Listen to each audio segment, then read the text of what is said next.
So hello everyone and welcome to another Wellness Wednesdays with Wedaad.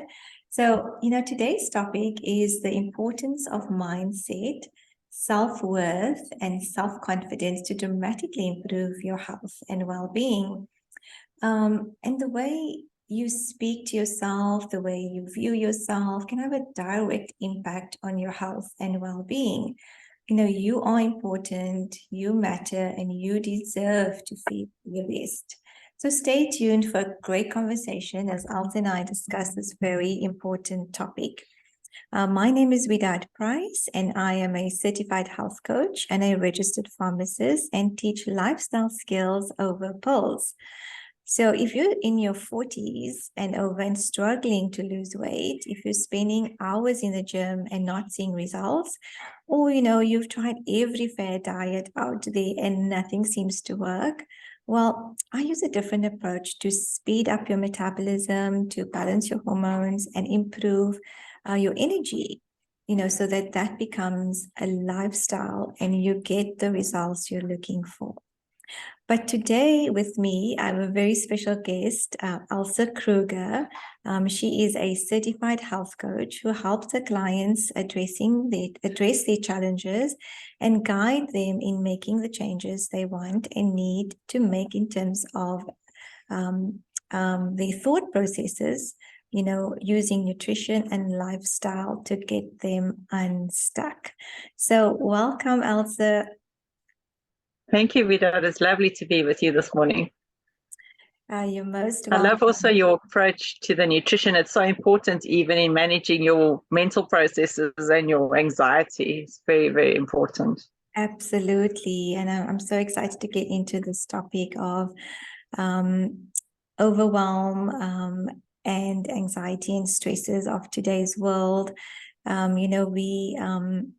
And most importantly, our mindset. I think everything begins with our thought processes. Every decision you make begins with what goes on in your head and your thoughts. So that's such an important step, and I can't wait to get into that. But tell us a little bit about yourself and what got you into health coaching and doing what you do, and maybe why as well. Thank you, Wedaad. Well, it's been a long journey, but over 25 years ago, I myself struggled with depression and anxiety, and I had a nervous breakdown. So that was my turning point. And I realized once, it took me a number of years actually with counseling and those sort of things to get over it. But later on in life, I also saw so many other people, friends and family members struggling. And as a result of either circumstances they'd been through or illness and these things that have caused so many stresses in their life. And I just realized that if I'd had a health coach, I would have actually been able to recover much faster and get out of my situation. It took me about 6 years to get back on my feet after my nervous breakdown properly. And I think that process could have been shortened if I had the support of a health coach in that process. So that is my passion. I want to be that confident, that person that can understand where you're coming from and work with you and walk a road with you. Right. Thank you for sharing that, Elsa, for being vulnerable and sharing your experience or what you've been through, because that's not easy to just talk about that in open. So I appreciate your sharing that. And I can only imagine, I mean, you mentioned 6 years, that could not have been easy. But, being a health coach, you can now help others who may be going through the same challenges and help them get unstuck. So tell me, why do so many women struggle with, let's talk about self-worth. First, I find that a lot of, even my clients, when talking to them initially, that is one of the challenges they have, and they don't feel confident and in themselves, and their self-worth is kind of, in their self-esteem is way down. So why do you think women struggle with that? Wedaad, I think what I've noticed from my my experience, but also dealing with speaking to other women, is that we so often, we givers, we're so busy taking care of everybody else and giving so much of ourselves that in a sense we lose our identity. We become so-and-so's mom, or we step into a marriage relationship and we pour in so much and we're giving so much to make the relationships function, and then we kind of lose our identity. We forget what we like. We so busy taking care of everyone else that we don't take care of ourselves. And then so those lines get blurred, and then we start struggling with our confidence and things in life that happen to us, maybe situations that give us a knock, and then we really struggle to recover from that because we're so focused on everyone else. So we need to really stop and think about, what am I good at? What qualities and things am I bringing to situations and relationships? And we don't give ourselves credit often for the little things that we do right. We're so quick to focus on, oh, this went wrong, or I shouldn't have done that. But when we do something really well, it's like, well, it just happened. But we need to really give ourselves more recognition for the things that we accomplish, even the little things that can be just getting through a day well, everything flowing without hiccups. But give yourself that recognition, and we don't often do that. Absolutely. We are our probably our own worst critics, right? So absolutely, the day begins looking in the mirror, probably, and then we find fault with what we see in the mirror. Yes. And like, oh, look at the wrinkles. Oh, this could be, and absolutely. The day starts there already with and then you just walk away and go through the day sighing, and you really don't have that self-confidence, and you didn't give yourself, instead of actually just flipping the switch and say, oh, I'm so happy that I have this beautiful eyesight and that I can see and do all the things that I can do for my family, just to flip the switch a little bit.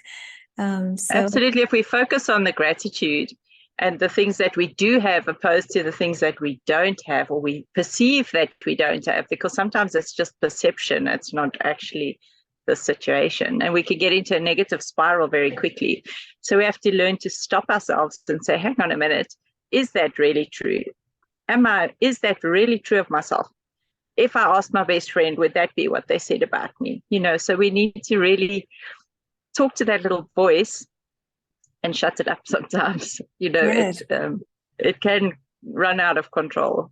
Absolutely. I totally agree with you. And that is, just, it's so important that self-worth and self-confidence, if we can just kind of get our minds around that and change the mindset around that, then we able to begin the day with a more positive outlook, and then maybe just the next thing will be something to take care of your health, and the next thing and the next thing and the next habit, really. And absolutely, as you go through your day, would just be sort of put a positive note on the day and everything you do. For sure. Because negative thinking is also just a habit. So we need to learn to reframe and reprogram what we're saying to ourselves. So, I am able and I am capable and I am worthy, so we need to really start focusing on the positives and less on the negatives. Absolutely. So how can women then begin to regain their self-confidence? I find there's a couple of ways that can really be useful. And the first thing is becoming mindful. So when that negative little voice pops up and says, oh, you've done it again, or, stop and say, hang on a second, I'm only human. I might make mistakes from time to time, but that doesn't mean that I'm not able to do it. So I think that's the first thing, is becoming mindful of how we speak to ourselves. And changing it. The minute we say something negative, try and stop and say, okay, how can I actually put that in a more positive light? That is definitely one of the ways. And then gratitude journals are a beautiful tool that can help us to focus on the things that went right in our day, in our week. And those things will help us to start to remind ourselves that, we can do things well, and we're capable of much more than we sometimes allow ourselves credit for. Absolutely. Yeah. So catching ourselves with that negative self-talk and then reframing. I think that's going to take for a lot of, I mean, myself included. I had to really practice that, because there was a lot of that negative talk, and it was only really when I got into my rabbit hole of healthy living and health coaching and how to improve your health that I actually learned about this. I didn't know that it's something we have to do consciously and catch ourselves. Absolutely, and it's only through repetition and constant daily repetition that it starts becoming easier. But in the beginning, it takes a bit of discipline and a bit of work, to start those things. And once you start being mindful, though, you become more and more aware of the things that you say to yourself that you shouldn't be saying, or that you can change. And it's a slow process, but then suddenly you get to one day where you realize, gee, I didn't say anything negative to myself today. Or, your mood starts changing, your thought process starts changing. Absolutely. I mean, just saying, and like you said, gratitude, just touching on that again. Yes. So instead of thinking of what went bad, because we tend to think about in a day, you did so many things, and then you focus on that one bad thing that happened. Absolutely. And just switch into, okay, but what actually went well? And there's that whole switching into the parasympathetic mode and that calming state of the body when you practice gratitude. So that's one way of sort of helping with overwhelm and stress of the day. So, I mean, it's just something so simple, but we don't realize the impact that it actually has on our health, I think. Absolutely. So it's the little things that start to make big changes, but we need to be persistent. And when you've had a bad day, just to realize, say, okay, so today was a bad day, but tomorrow's a new day. Let's just start over and not beat ourselves up about it. Exactly. That's another thing us women need to practice, just being kind and gentle to ourselves, and instead of beating yourself up, like you say, tomorrow's another day. Let's try this again. Absolutely. And there's some other techniques that we sometimes in the moment just stop and breathe. Or when you're starting to feel overwhelmed, take 10 minutes and take a walk outside in the sun and listen to the birds and appreciate something in nature or something around you. So just to break the cycle is a big step, because that negative cycle can really spiral out of control if we let it. Right. Are those some of the tools? Like, what are some of the tools and techniques that you use in your practice to help your clients? Absolutely. Just to shift that internal dialogue and regain self-worth. Absolutely. So there's a couple of tools that we can focus on. And so one of them is also our wellness vision, because that helps us to find positivity and where we want to move towards. So, focusing on those elements. And then also affirmations are a great way. Learning to make positive statements about ourselves, of how we want to be, where we want to move towards, not where we are now. So we look at reframing. I am in this situation, but I want to be confident. I want to feel comfortable in my skin. I want, so looking at starting to focus on changing our thinking patterns.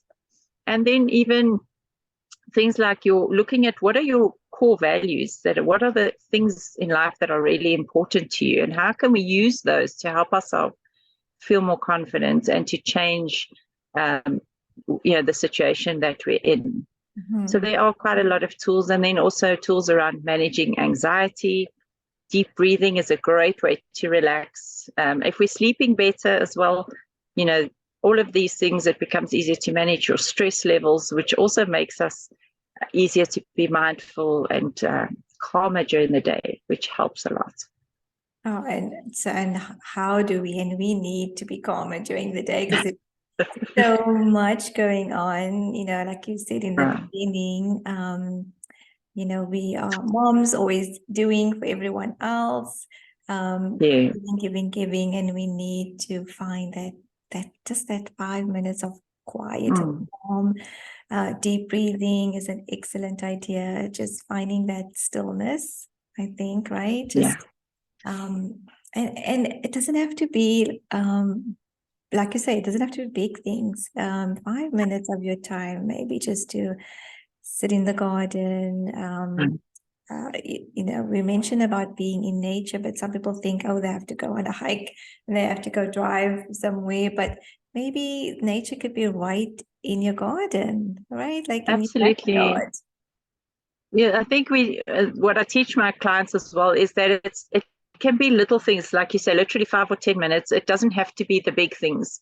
When you've achieved something great, yes, reward yourself with, a day out or something like that. But start with the little things, a cup of tea in the afternoon when you get home, put all your devices down and go and sit, just take time out and just catch up with yourself after the day and say, gee, and maybe that's a time to reflect and say, gee, this and this went really well today. But make those times, because if we don't, then life just runs over us and we don't stop and actually appreciate those things, those aspects. Right. And I hear you say making time. So I think Yes. this beginning, I think for me, I was back in that state of go, go, go, overwhelmed. As a Yeah. pharmacy owner, I was just busy, busy all day. And Mm. I think if I knew what I know now, I would be much better business owner and be able to cope better with all the stresses of life. So I found that just making that time and putting it in your diary really, really Yes. helped me to get it done. Otherwise, it's not going to get done, right? So Absolutely. If we don't prioritize time and actually make that appointment with yourself in the diary, it's so easy to say, oh, I'll do it later or tomorrow. But then it gets away from us, and 2 weeks have gone by and we haven't done it.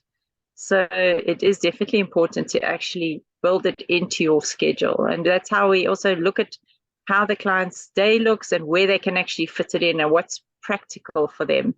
Because also when we set goals that are unattainable or too difficult or too big, then we don't reach them, and then we get upset with ourselves and we break ourselves down again. So we want to keep moving in the positive direction and start small and build on it rather. right. Just start small. So I'm hearing positive affirmations. I'm hearing catch yourself with when you're talking negative to yourself and reframing, Mm. gratitude, maybe gratitude journaling, and Yes. getting out in nature, planning, prioritizing, and just scheduling it in your day so it becomes a habit. All these little things that helps to keep your day calm, to keep you calm. So yeah, those are excellent, excellent tips. And I really do think that self-worth and self-respect, self-confidence may not come easy, but if we really prioritize it, then and you actually implement it, then it can have a direct impact on your health and well-being. So thank you for sharing that. I'm sure you make a huge difference to your clients.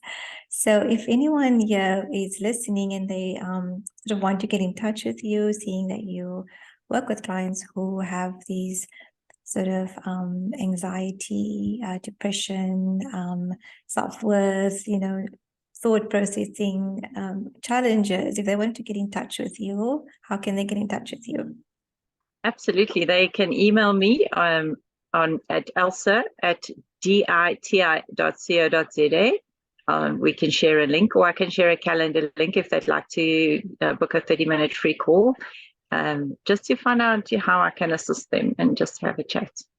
Absolutely. Yeah. I will definitely share your link and details in the comments.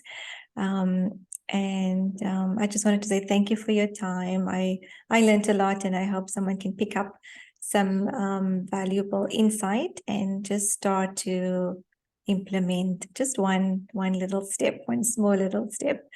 So thank you guys for listening. I hope this was helpful. And we'll see you again, I guess, next Wednesday on Wellness Wednesdays. So thank you so much, Wedaad. It's been lovely chatting to you. And yes, the clients must just remember one small step at a time. Exactly. We can't start at the top. We've got to start gradually.